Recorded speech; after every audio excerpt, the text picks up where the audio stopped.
Reviewing and scoring last night's debate with Kyle Melinn from MERS News. It's Michael Patrick Shields and you at 888-900-9966. Kathy, we're moving a little fast this morning, so how about 20 seconds? I'll be really, really quick. What's cooking? All right. I watched with avid interest. Yes. It was amazing that your last comment was about the proof of the pudding. Mm-hmm. Do you know how many times he said that? Twice that I heard. No, 4 times. And 4 times, and the entire phrase is, the proof of the pudding is in the tasting. Yes. Okay, come on.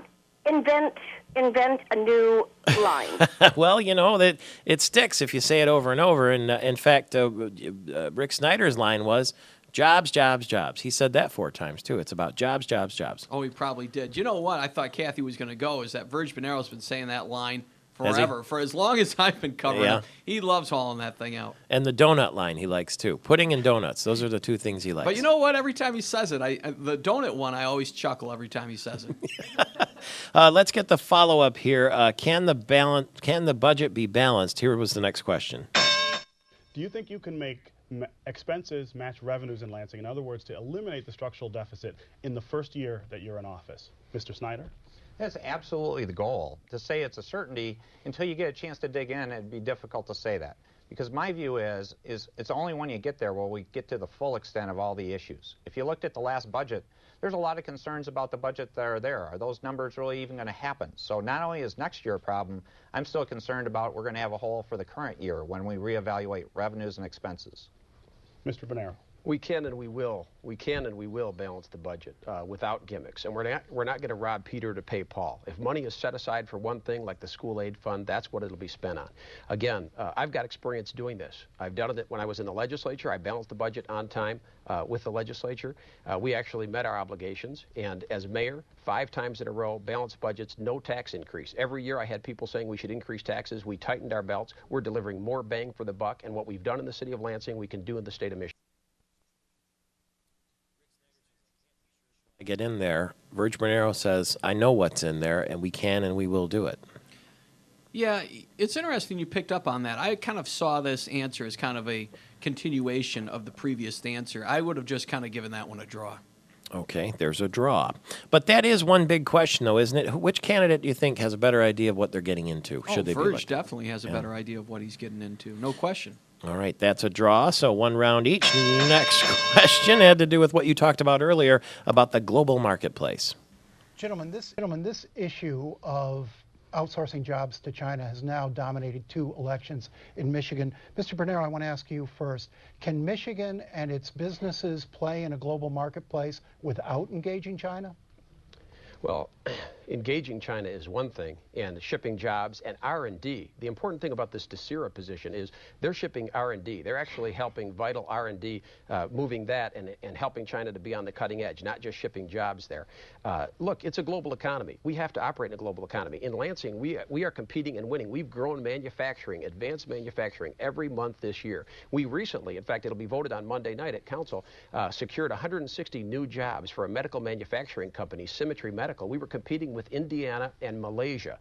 But we won those jobs in Lansing, Michigan. So I know we can compete and win. Now, regardless, the fact that Rick Snyder, my opponent, told the Grand Rapids Press that manufacturing should be put to bed, I don't agree with that. I think manufacturing was a great part of our past and also a vibrant part of our future. The green automotive future, the green technology, wind turbines, you name it. We can be in the business of manufacturing. We can win. We have to use the incentives. We have to use every tool in the toolbox. We're doing it in Lansing, Michigan. We're proving it every day. Mr. Snyder, same question to you. Can Michigan and its businesses play in the global marketplace without engaging China? Well, we absolutely need to play every place. That's how you succeed in a global economy. And we've got the core to do that. And to go to my opponent's comment there about manufacturing. Manufacturing I've been a big advocate of. In fact, the Michigan manufacturers have endorsed me. And so that just shows, I mean, the distortions, again, that we have to suffer through in terms of the unfortunate issues. The other thing I would share with you is going back to the other points on Gateway and all these kind of charges.